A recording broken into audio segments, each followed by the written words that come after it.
Facebook. I mean, Buckle Boy just posted, a great, it was a great write up on the fact of like misidentification and how you could talk about it, Buckle Boy, if you can right now too. Yeah, it's interesting. I have two thoughts. One of them is related to what Gypsy said a second ago, which is you're exactly right that it's hard to it's almost like with so much in the internet right now that unless you know what it's called already, you can't find it. And so it's just the difference in one word sometimes on being able to search something or not search it. And Hmm. and for this reason, one of the things that I like about the layout of my book so far is that I've put terms in italics so that anybody can search. I mean, it's impossible with the internet to think that the book is going to be the end all be all. Although there's a certain amount of like wanting to get everything right because like online you could just delete it, or you could go to Right. WorthPoint and look up what somebody called it, who's got it for sale on some auction site or whatever, right? And you're going to see what they think it is. And it's not But always with accurate. the book, That's yeah, right. it's out there and it's going to be in print for decades. So um, we've seen how early misidentifications of some things in Civil War resources meant that people called them things that they weren't for decades. 50, 60, 70 years. So there's a responsibility there, but there's also like to be able to use a search tool to use the book in combination with the internet is I think going to be really useful for people because they can go ID the relic, get a search term from my book, and then go and search it, and then they'll have 1,000 different items that'll come up, and they can try to find the specific one that they dug Right. online. And I think that things like Google Lens and things like that are going to get better, but even with fragmentary relics, it's really hard sometimes to know what you have. Yes. And then to speak about misidentification, that's something that plagues our community. But part of it is that we kind of grew up in a bubble in the pre-internet days. It was just like a niche hobby that typically a bunch of old men did. Right. With it's just typically Civil War stuff was the main seemed to be the main driving thing in early military and stuff like that. And so I think a lot of this terminology is just like whatever the old timers called it, the newer folks adopted, who were mentored by the older folks. And so Hmm. there's a lot of that mythology that still kind of goes on in our hobby. And so I just made a post about how, for example, that big heart-shaped ornament that we see in the front of a horse in like Civil War years, that we call that a martingale as hobbyists, but nobody else really calls it that. It's not even the piece of leather that's the martingale is not actually what that piece is attached to. It's attached to the breast collar. So it's those types of things where like a Rains guide, people will call them a Rains guide, and they're actually a Terret, Terret. So if you Google Rains guide in quotes in Google, you see just 100,000 hits. That's just metal detector hobbyists. But if you Google Ah. Terret, you see 2 million hits, and you're going to see that the whole world calls them a Terret, except for us. So, part of this is like you want to ID what you found, so you want to be able to reconcile the terminology. And it's weird because in some cases, collectors call it one thing, hobbyists that are metal detectorists call it another thing, archaeologists may call it a third thing, and then a catalog, a mail order catalog from the 1800s may call it a fourth thing.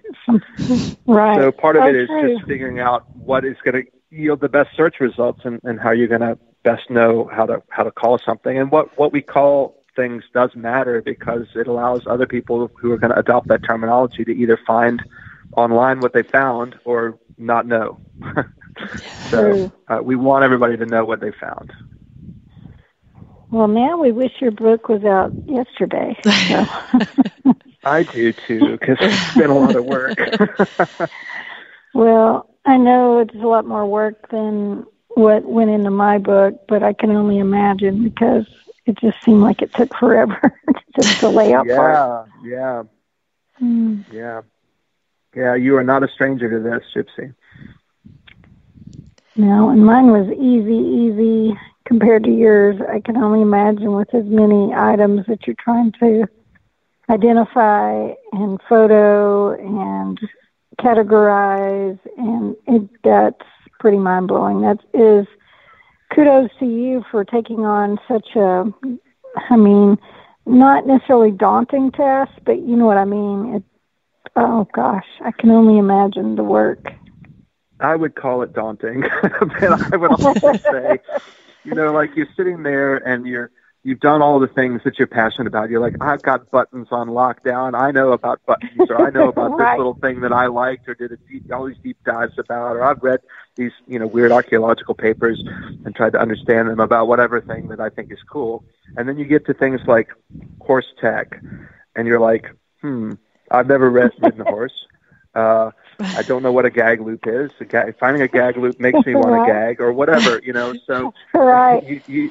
you realize that you then have to that other people are going to depend on you to be an expert to some degree on every type of relic. Totally. So then, I basically solved that by trying to get in touch with as many collectors and enthusiasts and people who just collected the things. Not necessarily that dug them up, but the people who specialize in those various things. So talking with doll collectors about the dates of various China dolls and porcelain dolls from the 1800s and trying to nail down, some of the dates and some of the features of the various items, which was really, really useful. But I don't think I could have done it without the internet, because how would you even know who to ask? Mm-hmm. So I think a lot of this could not have happened before we had Facebook groups of various enthusiasts. So true. I mean, that's like, I can't tell you how long it was, how many harmonica reeds I found back in the day. And I was like, I used to sit there and look at it and I go, I know I should know what this is. I know I should. Mm-hmm. And it was like common sense. I should have known, but it wasn't until later, that I think it was from another metal detectorist, and then I was like, oh gosh, how many times have I found a million of those? Yeah. And it's interesting because those reed plates, there's so many different types of instruments. Mm-hmm. There really are. Those reed plates could have come from.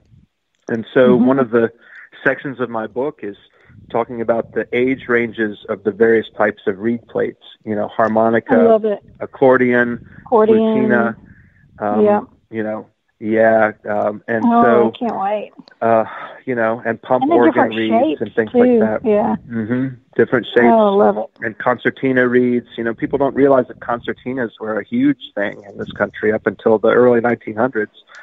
Wow. But being able to identify all of these things, and I also think it's important, and I've tried to do this as much as I could.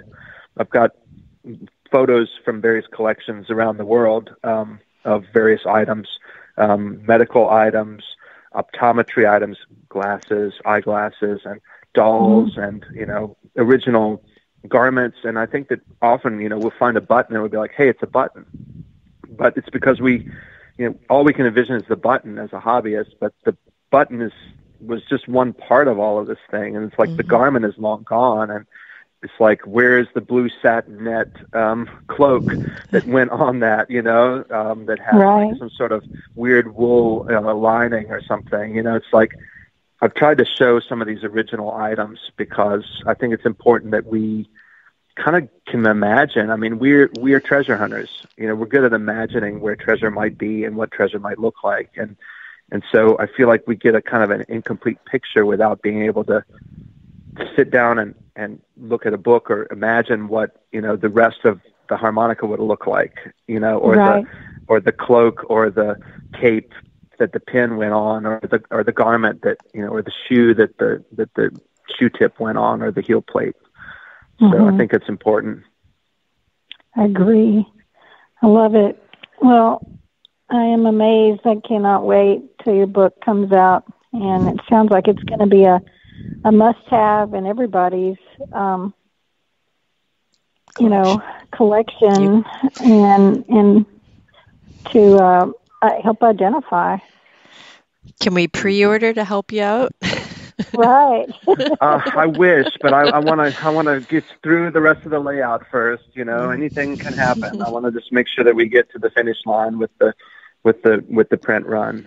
But then ideally, there'll be multiple ways to order that through either myself or probably on Amazon, or also, of course, American Digger Magazine will be selling them, directly. That's awesome.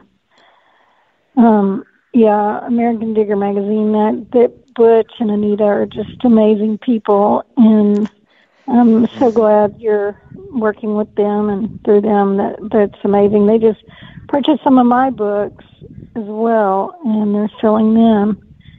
So phenomenal. And speaking of books, real quick, if anyone's wanting some autographed copies, Garrett is now carrying them on Garrett Direct as of today. So awesome! Congrats. Thank you. Y'all can hop on over there if you're wanting an autographed copy. Anyway, okay, back to you. Sorry. So I have to ask, with all the amazing finds that you've found, do you have a white whale? Yeah, I do. Can't wait to hear this. It's a gold coin. And I used to say it was a Barber quarter, but then like about 2015 or 16, at that point I'd been digging over 20-something years, and had never found a Barber quarter. I had Barber halves, I had Barber dimes, I had seeded quarters, but I just didn't have a Barber quarter. And I ended up finding one, and then within like a year, I had like 4 or 5 more. It's funny how that works.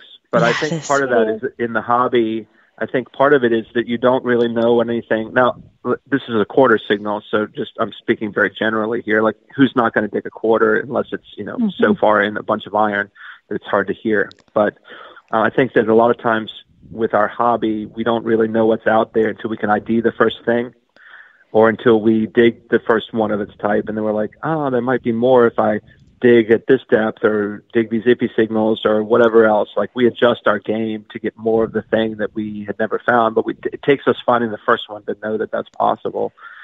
So I've got my Barber quarter now. I'm all good. But I just want a gold coin, and I found things that are so rare. Some really nice things over the years, over the decades, but a gold coin has eluded me, and I don't care how it happens. If I just walk up on it and it's washed out of the soil, that's fine. If I have to work at it and actually dig it up, that's fine. I don't really care, but I just want to find one. Yeah, I got a call from one of my friends that, not this last video that I put up on YouTube, but the previous one, and I was in South Texas where I dug some Civil War items, and the guy and his wife that took me to that location, not all too far from there, dug not 1, but 2 gold coins last weekend. Mm-hmm.